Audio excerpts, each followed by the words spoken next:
Early this year, a friend contacted me for his need for a job, and fortunately for him, I had a woman, an older woman in his country because he wasn't in my country that I have had a very good relationship with. So I gave him the woman's number to contact him, and I guide him through all the conversation, how to phrase his sentences and all of that.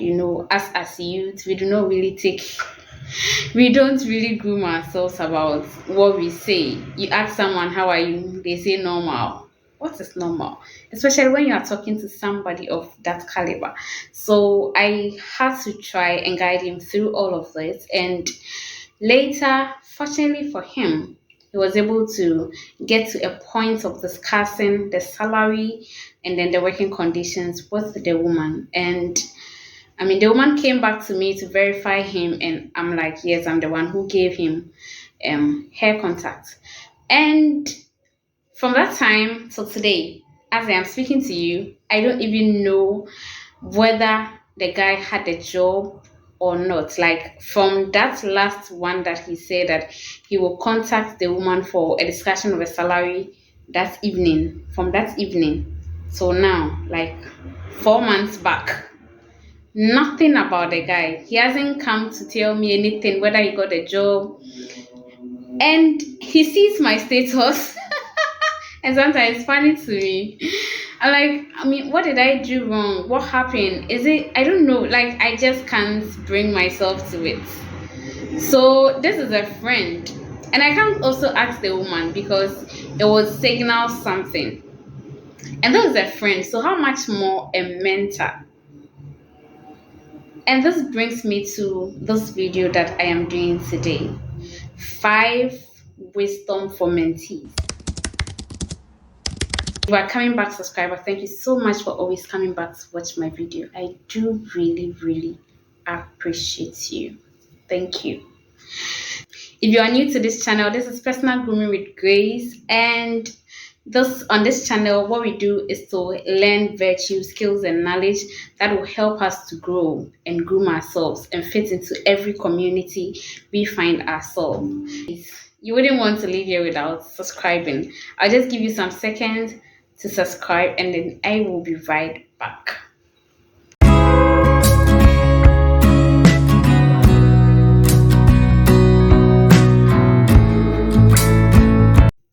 So talking about mentor today, if you do not know who a mentor is someone who uses his experiences, expertise, knowledge, and all the things that he has learned or she has learned in life to guide you through achieving your goal as a mentee. So the mentor guides you through all the things that he has passed through and experienced through life and help you achieve your goal, so that he will cut down some of the mistakes that you will do and then kind of accelerate your growth. So that's what mentors do. You can have an official mentor or an unofficial mentor, and you can have a structured mentorship or a non-structured mentorship. It's all the same. So some people will ask, how do I have a mentor, or can I have more than 2 mentors? Yes, you can have more than 2 mentors. So you look at all the areas in your life, your spirituality, your career, your relationship, your marriage, all of those things, and then you choose mentor with respect to those areas of your life. So you can have a mentor who is solely for your spiritual growth. You can have a mentor who is solely for your career growth or professional growth. You can have a mentor who is solely for relationship and marriage. It's okay. So you can have a lot of mentors depending on what you want to grow in. But if you have one mentor who embodies all of that, then you have a blessing, because it cuts short of you having to deal with multiple people. And it's okay because you learn a lot of things from other people. But if you have just one person, then it's a blessing. But you can have a lot of mentors, and in every season of your life you can have mentors in those seasons. So that is it for mentors and mentees. Now, before I go into sharing my 5 nuggets of wisdom for mentees, I want to give this disclaimer. Myself, I am a mentor and I am a mentee.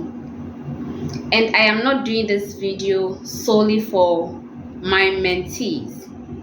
I'm not personalizing this video for my mentees. Someone will say, whatever I'm saying, I am expecting my mentees to do to me. No, not at all. I am sharing this experience based on my journey as a mentee and how I have built a very great and healthy relationship with my mentors.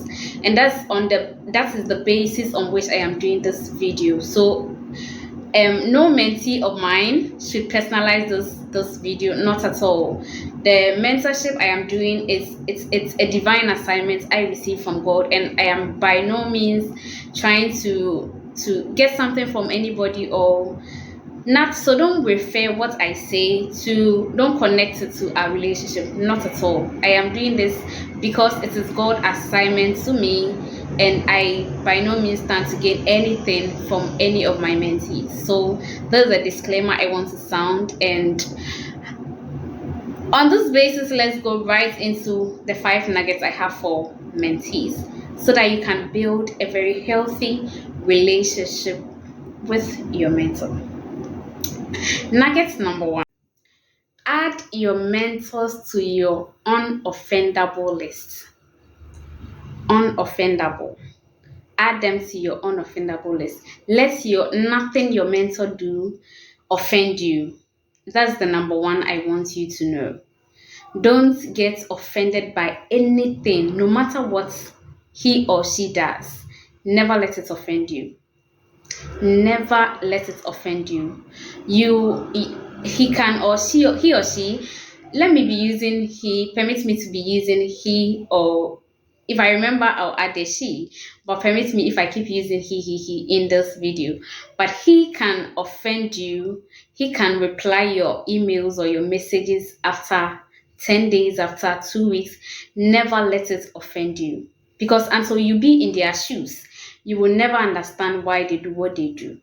They have a lot of other things they are dealing with. They are dealing with their own life because they have to live. They have to do life, and they are trying to support. They are trying to help. Sometimes because it's part of their purpose, it's part of their vision. So understand them in that regard and never get offended because of anything they do. That is the number 1. Because the moment you get offended and you get irritated, you may be close to that grace and you may not receive that grace. You see that there are people who can be close to their men of God and they will not receive testimonies, but let other people come from other places and come to the church, and just the next day they are receiving testimony because they honored the person for who he is. But the moment you become familiar with your mentor, so familiar with him, and then you getting annoyed and getting irritated about a lot of things and dishonoring him or her, you may not receive some of the graces that the person have. So that is number 1 wisdom that mentees should be careful about it. Wisdom number 2. The number 2 is offer value to your mentor. Most of the times, mentees go like they do not have anything to offer. Yes, when you are a mentee, what you have is time, and then you have a lot of energy. But we mostly do not have lots of money. We mostly do not have lots of wisdom. But your mentor has more wisdom and then probably more money. But they lack time. Not like they lack time, but their time is slim. They do not have lots of time, and they do not have lots of energy in some cases. So what you have is to exchange what you have with what your mentor have. So offer some value. You have time on your hand. Offer your time to help your mentor. When I was doing my national service, I am very strategic about things. When I see what I want, I go for what I want. So the person I was serving, I really, really wanted to be like that person. And I decided to offer my time as a national service person to help her in her house. So mostly I go for shopping for her. I take her shopping list for the week. I go to another place to buy all the things that she needs to cook and cut short the things that she has to do. I come to wash everything, wash the tomato, and then wipe it, arrange it in the fridge. Just help her to get life easy because that is part of my value I can offer. I have strength, I have time, but she did not have. And that is the offer I give. So offer something, whatever it is. You can recommend your mentor to, maybe you know a seamstress who is very very good and your mentor needs a dress in a very short time. Connect your mentor to that person because you have a relationship with that seamstress or something. Connect and then let him get that value from you. The little you can do, it's not much. You are not giving money, it's not too much. So the little you can do, offer to your mentor. And in doing all of these things, make sure you do them with integrity because they are watching you. Do them with integrity. When I used to go to the market, I would just write everything I bought on a sheet of paper with their prices and then write the money she gave me, write the balance that is left. If I bought water from her money, when I come, I'll write it, I'll include it, and when I come, I'll tell her that, Mommy, I bought this from your money. And she'll say, Oh, it's okay, it's okay. So now the trust is still there. I'm like a daughter, and I so much love her. And I don't know, it gets better and better by the day. And every opportunity she gets, she will send it to me to try and apply or something. So don't throw your integrity away because you are that hustling for money. Please, good name is better than what? It's better than silver. Mm? Good name is better than silver. It's better than gold. So don't throw your integrity away in doing all of this. You can also support the person. If the person has books, support the person by buying the books. If your mentor have a foundation, support the person by, at least if you get, that is if you get money. If you get to a stage where you are now earning something, you are now comfortable, support your mentor. Support him or her in every way you can, just to show your appreciation. Support him in words, telling the person how he or she has helped you. Do not be very stingy with your words. Get my video. Being generous with your words. Be generous with your words because your mentor may have 10 mentees,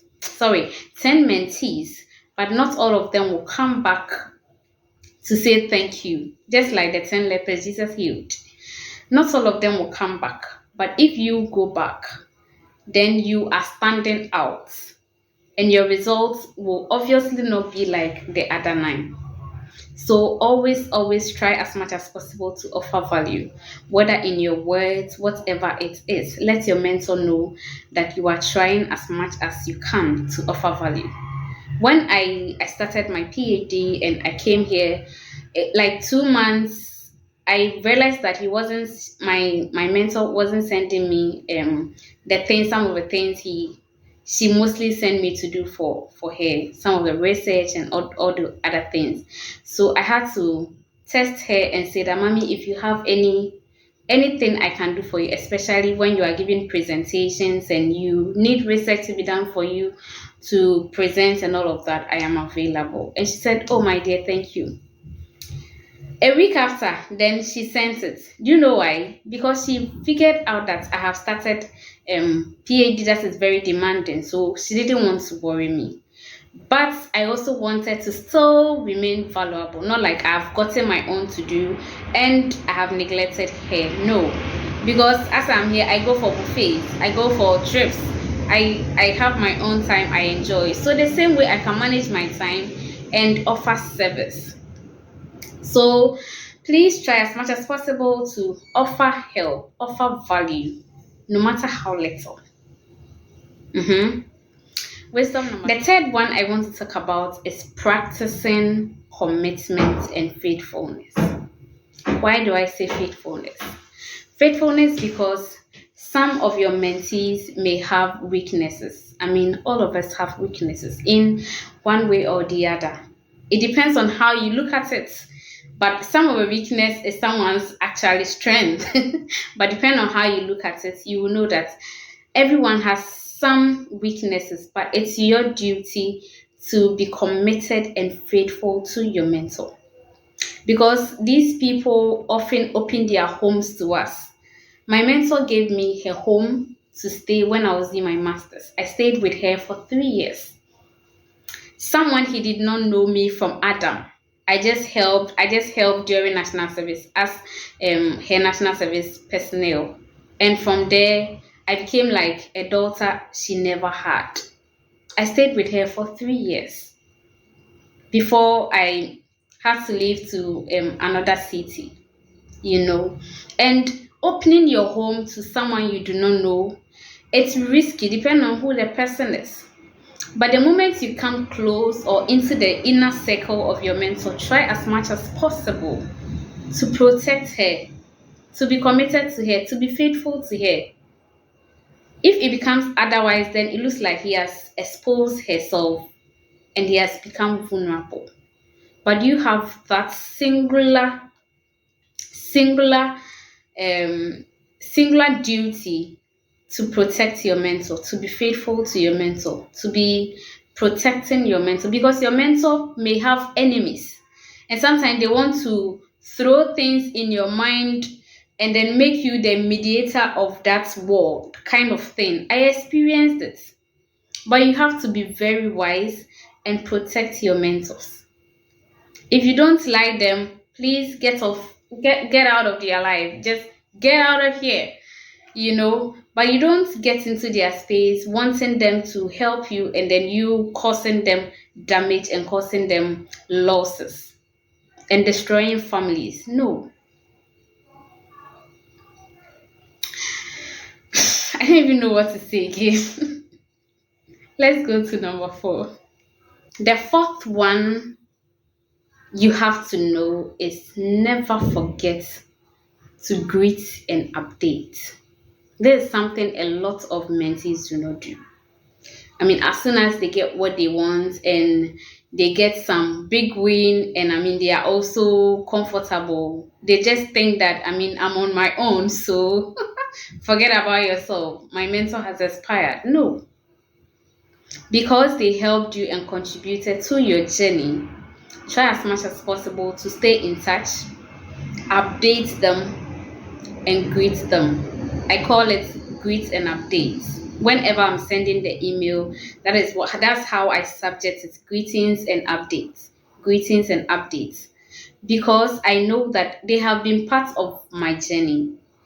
Recently, I just sent one of that email to my mentor in Canada, because he has helped my startup to grow, and I've gotten projects that I am doing and I'm benefiting from that project.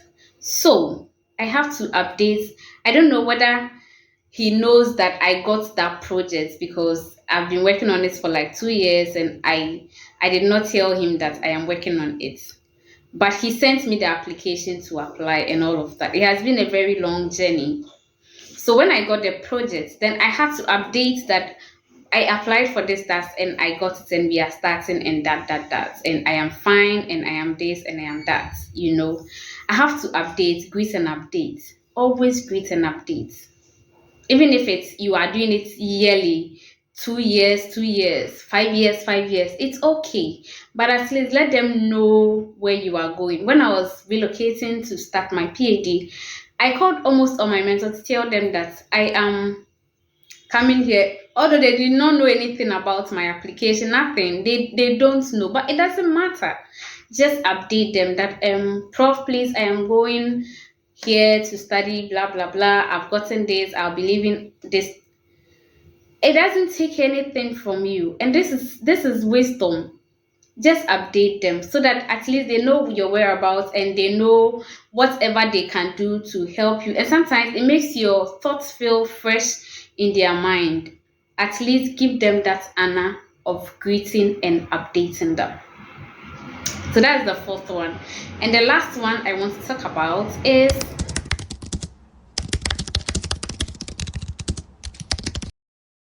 what do I mean by pay it back?